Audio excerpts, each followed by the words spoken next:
Hello बच्चों, let's read the question. Question कहता है which of the following kinds of catalysis can be explained by the adsorption theory. Options हैं heterogeneous catalysis, enzyme catalysis, homogeneous catalysis, acid base catalysis.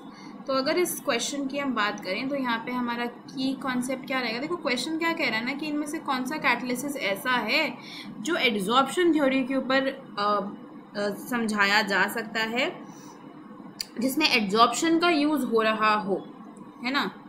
तो basically हम catalysis की बात कर रहे हैं। तो कैटलिस्ट क्या करता है, basically rate of the reaction को ऑल्टर करता है। तो कैटालिस्ट इसीलिए डाले जाते हैं कि वो रेट ऑफ द रिएक्शन को ऑल्टर करें, generally rate of the reaction को इंक्रीज करें। लेकिन ऐसे भी कैटलिस्ट होते हैं जो कुछ ऐसे होते हैं जो रिएक्शन रेट को कम कर रहे हो।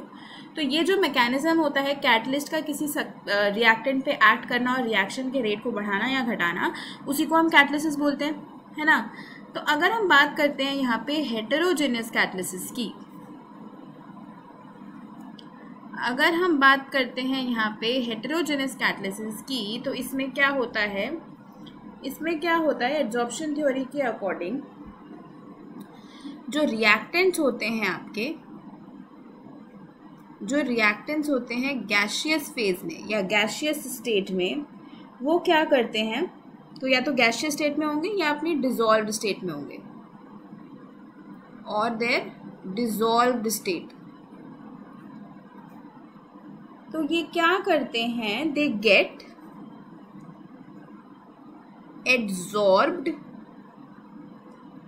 Adsorbed on the surface of the suitable catalyst. तो जो भी हम कैटलिस्ट यूज करेंगे उसके ऊपर आपके जो रिएक्टेंट्स होंगे वो क्या हो जाएंगे, एड्सॉर्ब हो जाएंगे इन इट्स सॉलिड स्टेट। तो एक हेटेरोजेनस कैटालिसिस ही ऐसा है जो एड्सॉर्प्शन थ्योरी पे बेस्ड है, क्योंकि यहाँ पे रिएक्टेंट्स आपके गैसियस फॉर्म में भी हो सकते हैं, डिसॉल्व फॉर्म में भी हो सकते हैं।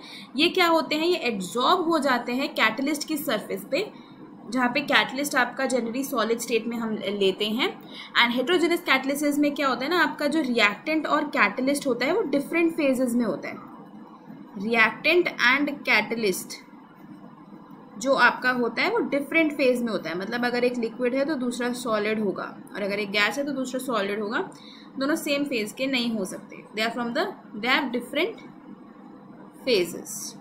तो हेटेरोजेनस कैटालिसिस ये एक ऐसा कैटालिसिस है जो एड्सॉर्प्शन थ्योरी पे बेस्ड है। होमोजेनस कैटालिसिस नहीं होगा, क्योंकि होमोजेनस कैटालिसिस में आपका सेम होता है, रिएक्टेंट और कैटालिस्ट जो हम लेते हैं वो सेम फेज का होगा, यानी कि लिक्विड है तो लिक्विड ही लेंगे, सॉलिड है तो सॉलिड ही लेंगे।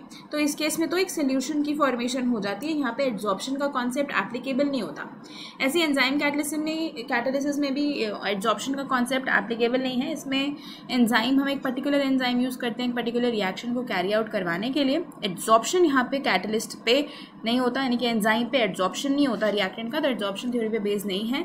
सिमिलरली एसिड बेस कैटालिसिस भी एड्सॉर्प्शन थ्योरी पे बेस्ड नहीं है।